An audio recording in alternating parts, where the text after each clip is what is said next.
বাসায় থাকতে একদমই ভালো লাগে না, খুবই একঘেয়েমি লাগে। আর যখন বাসা ছেড়ে কোথাও যাই আর সেখান থেকে আসলে এই বাসাটাকে যে কেন এত আপন মনে হয়, আর মনে হয় যেন এই হলো আমার আসল জায়গা। হ্যালো, আসসালামু আলাইকুম। আপনারা সবাই কেমন আছেন? আমি আলহামদুলিল্লাহ অনেক বেশি ভালো আছি। তো বাসায় তো ঈদের ছুটি কাটিয়ে আসলাম, কিন্তু সমস্যা হলো বাসায় আসার পরে আমার কাজের খালা আর নাই। খালা যেহেতু ঈদের আগে বাড়িতে যায়নি, তো খালা ঈদ শেষ করে তারপর বাড়িতে যায়। আর আমাদের যখন ঈদ শেষ তখন খালার ঈদ শুরু। আর এদিকে আমার কষ্টের কোনো সীমানা নাই। বাসার কাজ করতে করতে আমি প্রায় মৃত। তারপর 2 দিন ধরে বাসাটা মোটামুটি ক্লিন করে আমি ফাইনালি আজকে বাসা থেকে বের হয়েছি। আর নিজেকে একটু ফিটফাট করতে আমি কিছুটা সময়ও নিয়েছি। যা বাসায় থেকে বের হলেই আমার বান্ধবীর সাথে দেখা হবে, এটা আমি জানতাম। আমাদের ফোনে কথা হচ্ছিল যে আমি কবে বের হচ্ছি।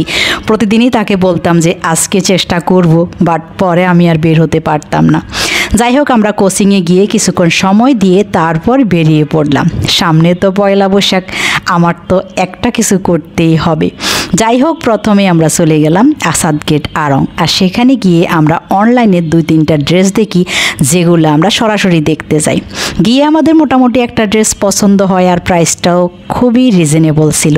কিন্তু আমি চাইছিলাম এই বৈশাখী শাড়ি পরবো, তার জন্য আমি চলে গিয়েছি আমার খুব পছন্দের জায়গা খুদ। আমার বান্ধবী খুব শান্তশিষ্ট হয়ে বসে আছে, বলে আজকে তার নাকি কোনো শপিং নেই, সে শুধু আমাকে শপিং করাতে চলে আসছে। খুঁতে এসে আমার তো মাথায় হাত। সব শাড়ি 2700-2800 টাকা হয়ে গিয়েছে। কি করব ভাই, স্বাদ থাকলেও এখন আর সাধ্য নেই।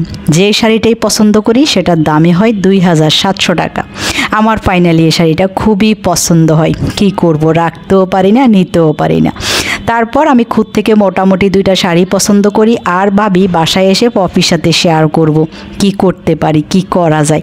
খুদ থেকে তো শাড়ির সাথে ম্যাচিং করে ব্লাউজ নিতেই হবে। খুদের ব্লাউজ আবার 1500 টাকার নিচে কোনোভাবেই হয় না। তারপর আমরা একটা রিক্সা নিয়ে চলে গেলাম ধানমন্ডি 7 নম্বর রোডে।